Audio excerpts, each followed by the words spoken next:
होके गिर गया। उसके बाद अब्बास ने मशकीज़े को दांतों से पकड़ लिया।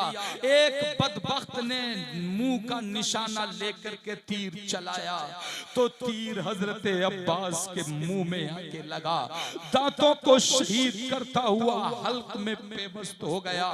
और लोग आगे बढ़े, किसी ने बर्छी मारी, किसी ने तलवार मारी, किसी ने नेजा मारा। हजरत अब्बास अलंबरदार के घोड़े को जख्मी कर दिया, घोड़ा गिरा।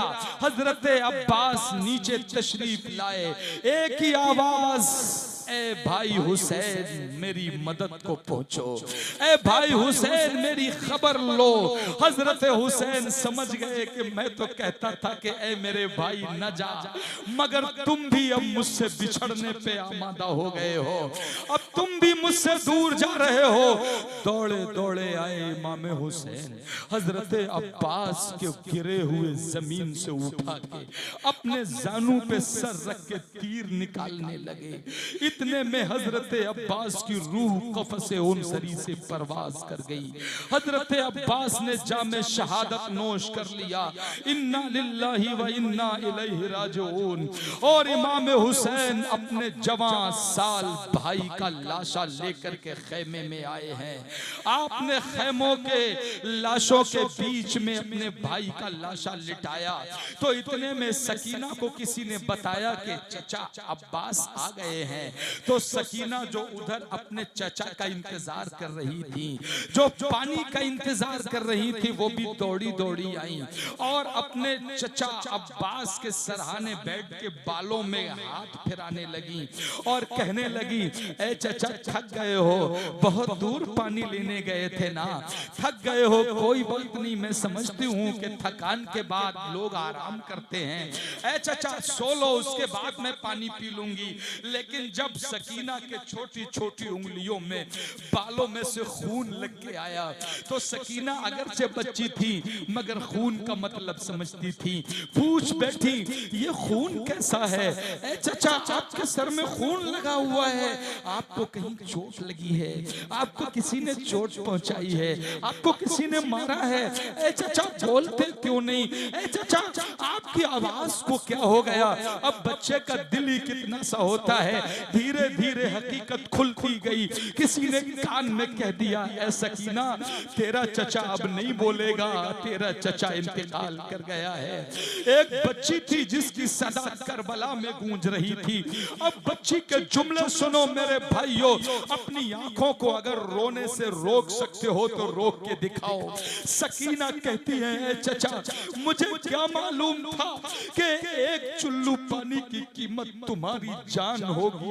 ए चचा पलट के आ जाओ, एक बार बोल जाओ मुझसे गलती हुई है, एक बार बोल जाओ अब मैं दोबारा तुमसे कभी पानी नहीं मांगूंगी। ए चचा एक बार मुझे जवाब दे दो, अब मैं तुम्हें पानी के लिए नहीं कहूंगी। उस बच्ची के ये मासूम लफ्ज सुनकर के करबला में एक सख्ता तारी हो गया।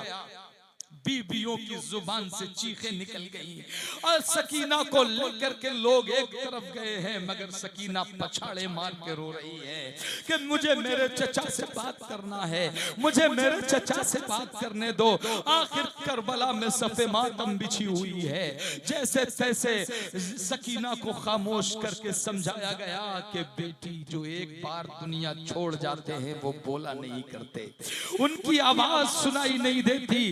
इतने में एक तनुमंद नौजवान जिसके चेहरे पे शबाब निखर रहा है सामने आकर के खड़ा हो गया।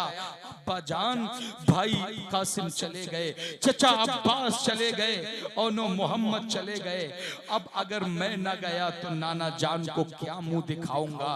हजरत हुसैन जो पहले से ही लाशों को ढो ढो करके थक चुके थे, उन्होंने देखा तो सामने जवान उम्र का बेटा खड़ा हुआ था।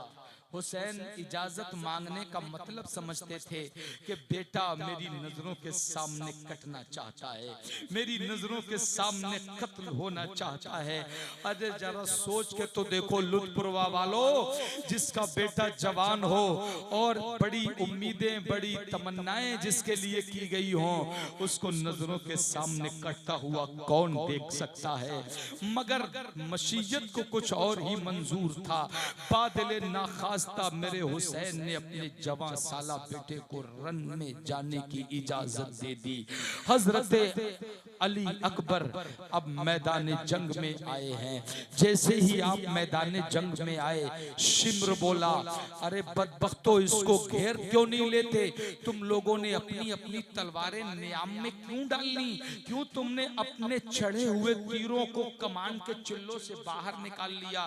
तो यजीदी लश्कर बोला ए इब्ने साद, ए शिम्र, हम हुसैन से जंग कर सकते हैं मगर रसूलुल्लाह से जंग नहीं कर सकते।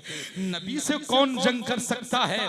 तो इब्ने साद बोला, तुम्हें नबी कहां नजर आ रहे हैं, कहां रसूलुल्लाह नजर आ रहे हैं? कहा देखो ना सामने ये चेहरा किस